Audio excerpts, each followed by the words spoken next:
कभी ये सोचा है कि हमारी आध्यात्मिक बेचैनी, हमारी रूहानी पीड़ा का आखिर इलाज क्या है? आज हम जगत गुरु रामपाल जी के ग्रंथ भक्ति बोध की गहराइयों में उतर रहे हैं, जो एक बहुत ही सीधा और शक्तिशाली समाधान सामने रखता है।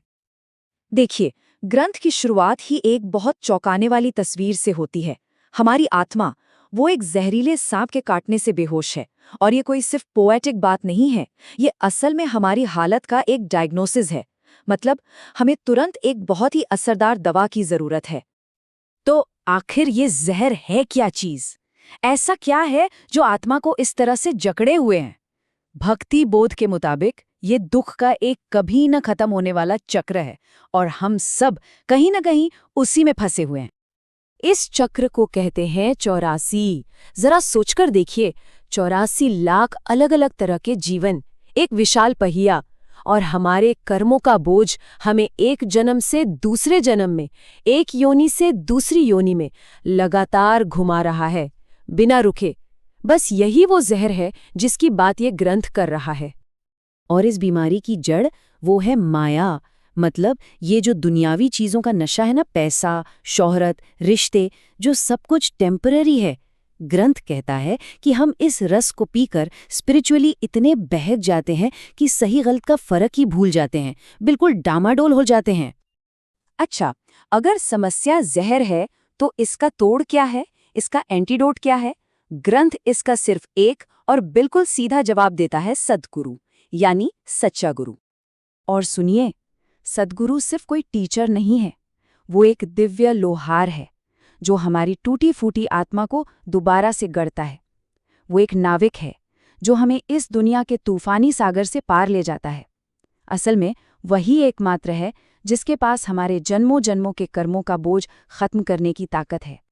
इस बारे में ग्रंथ में कोई शक या शुभा नहीं छोड़ा गया है। श्लोकों में बार बार ये कहा गया है कि सद्गुरु कोई और नहीं बल्कि इस धरती पर खुद ईश्वर का ही रूप है, सर्वोच्च शक्ति का एक जीता जागता स्वरूप।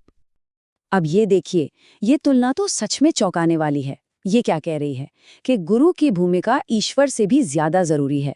मतलब अगर भगवान नाराज हो जाएं तो गुरु बचा सकता है, लेकिन अगर गुरु नाराज हो गया तो फिर कोई उम्मीद नहीं बचती। ये तो एक जबरदस्त आध्यात्मिक अधिकार की बात है।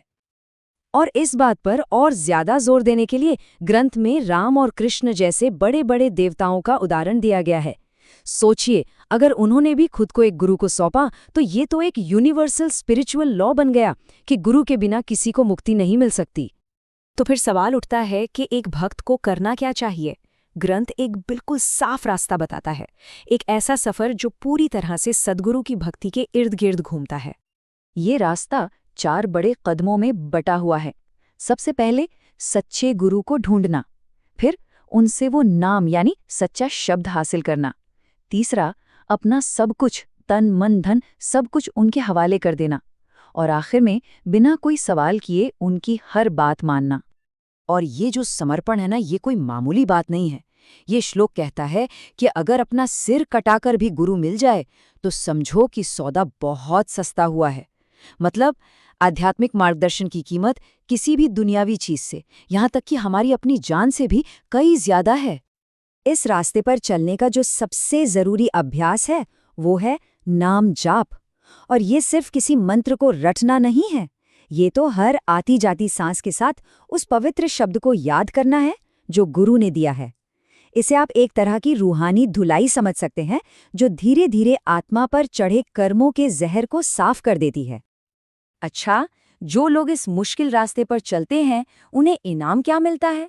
ग्रंथ कुछ ऐसे वादे करता है जो सच में हैरान कर देने वाले हैं। अब जरा इस दावे को देखिए, 14 करोड़ यानी 140 मिलियन यमदूत, जो मौत के फरिश्ते माने जाते हैं, वो एक सच्चे भक्त को छू तक नहीं सकते। ये वादा है एक मुकम्मल आध्यात्मिक सुरक्षा का।